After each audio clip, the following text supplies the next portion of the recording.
Hey everybody, COMPUTEROSIS here. Welcome to another episode of Daxter playing J&D the Brain Legacy.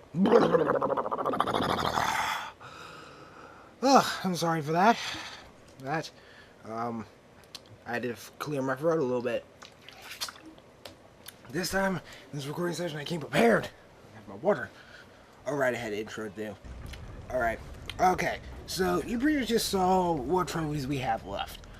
Which mostly involved going for the thing and go for the sewers. But first off, we gotta take care of a few things here. First, we need to get all the precursor orbs from power cells from these miners right here. And we still have one more power cell, which I showed off in a previous episode, which I totally forgot the episode for. I don't know, I'm offline right now and I have less than an hour to try to do this recording because I'm gonna get picked up and I'm gonna be seeing 10 o'clock showing, or a special 10 o'clock showing of Pacific Rim, which by the time this gets uploaded, I probably have already seen it, fangasming over how awesome-tacular it is, and yada yada yada. So, mainly gonna focus on this episode right here. It's a pretty witty banter. I remember like during my first time, I only had enough like precursor orbs to give them 2, and I thought it was pretty much enough. But then in the end, I didn't take care of some other things from there. It was pretty interesting, and oh look, I died. At least I hope this is in sync. Oh, because I was looking at the previous one, I'm like, holy shit, I was fucking in sync. Wow, amazings. That usually never happens. Like, never, ever, ever. Never, ever. So, usually I don't do this. And even if I do this, I don't say it outright. But this is technically the second time I've actually recorded this particular episode. Because the first episode was basically its original raw footage, which was basically 20 minutes long. Which is fine. Fine, but there were a couple sections that were just pointless deaths, and they didn't really truly advance further, so I had to take care of them. And I guess you can say, hey, try to figure out where exactly I edit, but I'm pretty sure it's probably obvious, because usually when I do these editings, I don't know if I mentioned this before, but when I do these type of editings, I try to make sure that I keep it like right down to the freaking millisecond of when the transition happens, so it's like so fluently. And I remember the first time I did it, I just did it out of a whim, and it worked. And then the more precise I got, the more I noticed how I was like a millisecond off, and I couldn't fix that. So that really frustrated me. Which this is something that's becoming apparent, and a lot of people have noticed it. And by a lot of people, I mean family on my mother's side, and by family on my mother's side, I mean my own mother. Whenever I do visit her and I tell her about what's been going on, and then I give her, and basically turns into a very interesting like therapy sesh, where I'm like, okay, I'm getting really frustrated because this happened and this happened, and it's like, what the fucking hell, and then, or she's like, that's good. I'm glad you're telling me all this, and do you feel better? I'm like, not really. And she's like, well, I can see your tone has changed a little bit, so you're not as angry. You might still be upset, but you're not as angry. So that's usually what it breaks down to when you talk about stuff. Either I'm super excited or I'm super pissed off. It's never a mixture of both. But I had to fill in some time because the first third of this video is just taking care of some of the power cells before we move on to the lava tubes. And I mentioned that a lot. I think this is the only section of the game which I mentioned more times than it needed to. Like, I haven't gone through your brain, and I'm like, and then you're like, okay, well, what were the other places? Well, there was Spider Cave, Snowy Mountain, and I forgot the other ones that came after that, because there was a big gap between when I played it for this LP then to how it is now. And I don't know. It was sort of a split second, and maybe you were listening to me. Oh wait, that doesn't happen until later. Later. I don't watch these videos. Even when I'm editing, I'm like, okay, I'm just watching lazily. I would say I become sort of my own Barry, but then again, I don't like do weird quick edits and sometimes do my own sort of third wheel commentary. Where I'm like, where they're like, hey, like, hey, and hey, because usually I'll be like, hey, dude, who's me? It's me. Could you edit this part out? And then I'll go and text, sure thing, bro. Cut. Go there. Didn't do all that. But no, I can't do that. I don't have the type of editing tools to do something like that. Or at least in a sense where I can do like a quick fast motion thing where I can just leave them in instead of just going like a quick edit like, oh, well, here we're here and now we're over there. What happened? What happened during that part? Don't worry, you're not missing shit. Okay? Shit. All you're missing is pointless shit. Pointless shit. You're not missing the good aspects of it, so. Good. Which, it was something that I didn't realize because going through the spider cave again, yeah. Because I didn't know, I didn't realize about the pad until I started going there a second time.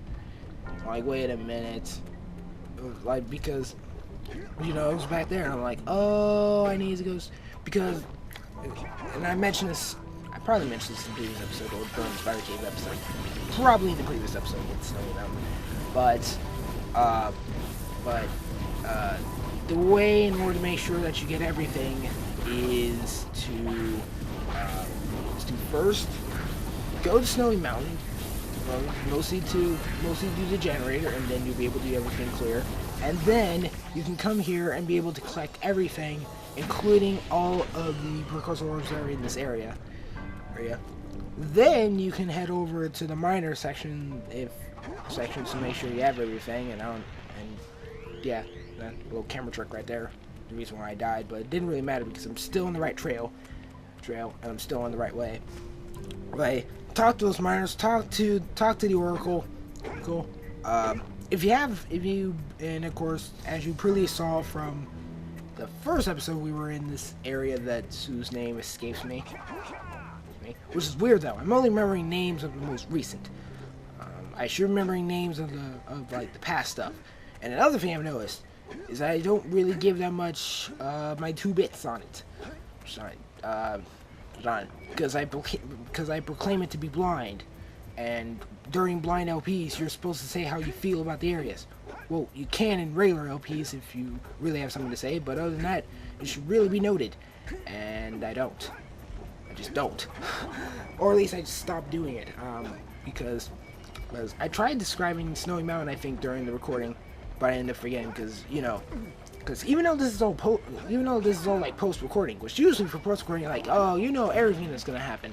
Okay, so I was gonna say, okay, I was gonna die there. Oh, we're gonna go there. Oh, that's gonna happen, and be like spoiling everything. I'm like, yeah, I spoiled everything for you in like less than 30 seconds. So you already know what's gonna happen. Let me bore you with the extra minutes by telling you a bunch of stories that happened in my life to keep it up and out. God. I think I'm reaching a point where the more post commentary I do, the worse I'm gonna get. Instead of being the better I get. That shouldn't be happening. But I mean, I don't like post commentary. It loses its live flavor. I literally have to create the live flavor right off the bat by barely knowing what's going on here. Now I know, Kira, you're gonna tell me about how we need to create a forest or path so that we can go over to the areas. We have to go through to the lava tubes, which are actually a lot more hotter, meaning that the thing will probably burn up a lot quickly. Luckily, you did an upgrade to make sure that it doesn't heat as quickly, but still, we still need to worry about the weather balloons because you're probably gonna have to hit every single one that you meet up. Otherwise, there's gonna be a point where the thing will heat up and you will die, or at least it will explode and then you'll die. die, because there's no way you can jump off, because you'll just turn into a pile of smoke. Boom. So anyway, we're at the lava tubes. And there's really not much to say on that. I will say that all of the precursor orbs are all in this first section, because I consider it to be broken up into 3 sections. The reason why I say 3 sections is because you spawn from 3 sections. This is only the first section. The second section you'll see later on, and then there's a third section. I don't know if there's a 4th section because I'm pretty sure I don't die during that section to find out. So that's good for now. And yes, I died. So yeah, you're gonna be seeing these deaths and I might point out the edits. For instance, we just skipped an edit because the second time I went through here, I did not hit any of the balloons. In fact, none of them got hit, and I just went straight forward, and I ended up falling off like right near the cliff, and then it does the weird like camera zoom thing, like it's a weird glitch aspect, and I'm like, it was like, well, stop that. It's gonna be very hard to say that I didn't die from something like that unless I mention it, and I mentioned it. So there's that. But as far as lava tubes is concerned, it's fairly simple. You just need to make sure you the only 2 things you need to worry about mainly for the first part of the section is make sure your vehicle does not overheat by hitting as many of the cooling balloons as possible. So en route, if you miss one, do not go back for it, because not only are you wasting time, but it's going to be heating up. So just keep going straight, but really make sure you aim. If you see one in sight, aim at it. Like, try your best to aim at it. As far as the precursor orbs themselves, basically do what I do. Take your time and get them. Unless you're really good at getting them at your first try. If it's your first try, then I suggest you take it slow so you can get the feel of it. And then if for some reason you miss an area,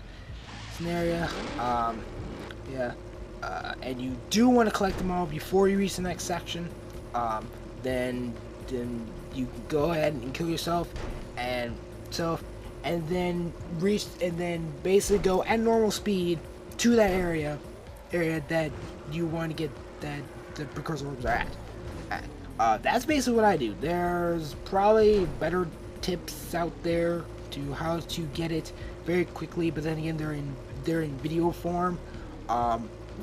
Which brings me to a very interesting point. Right, and this was something that was debated a little off camera and a little bit on camera at times.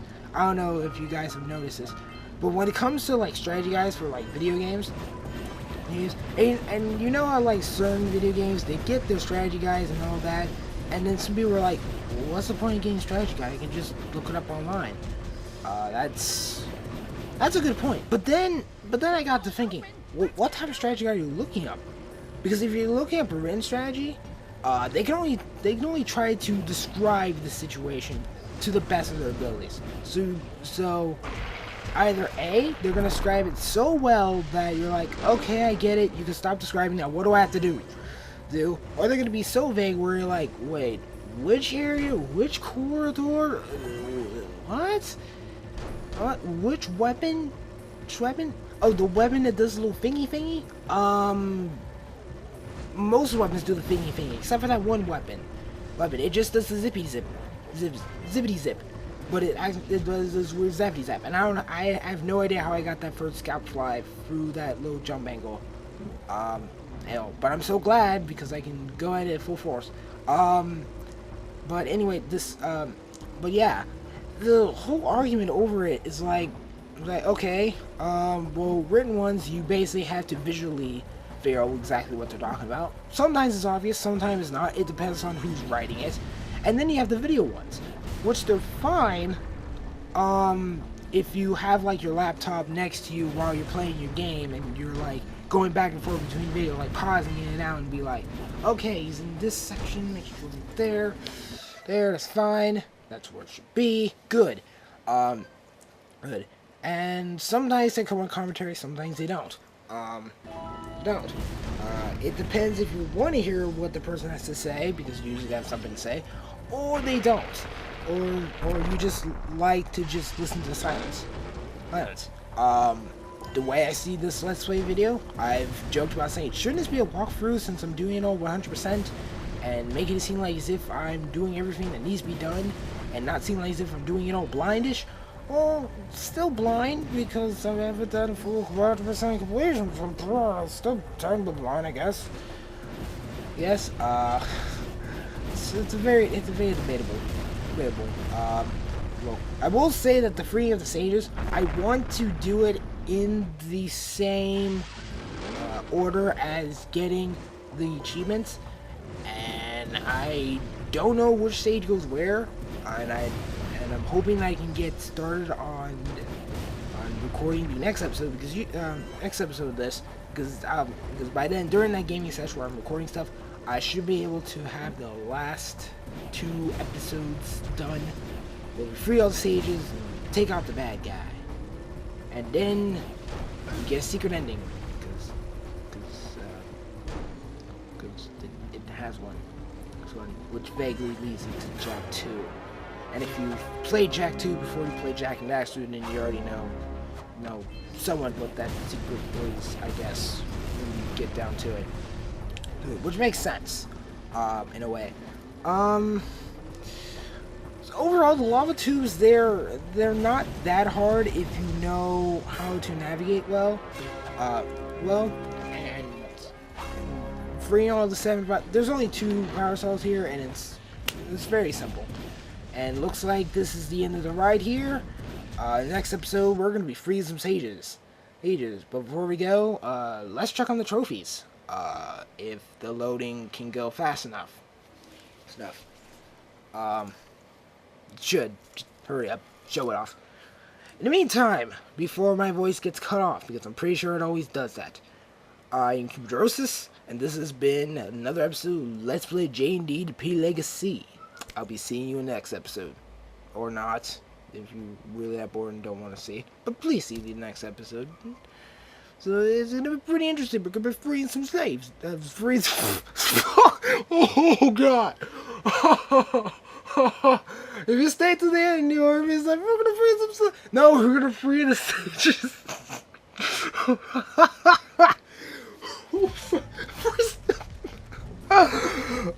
I'm a Black Lives player. What did you just say? Oh, see you next episode. Oh, I'm gonna be so calm. Just cut it. Just end.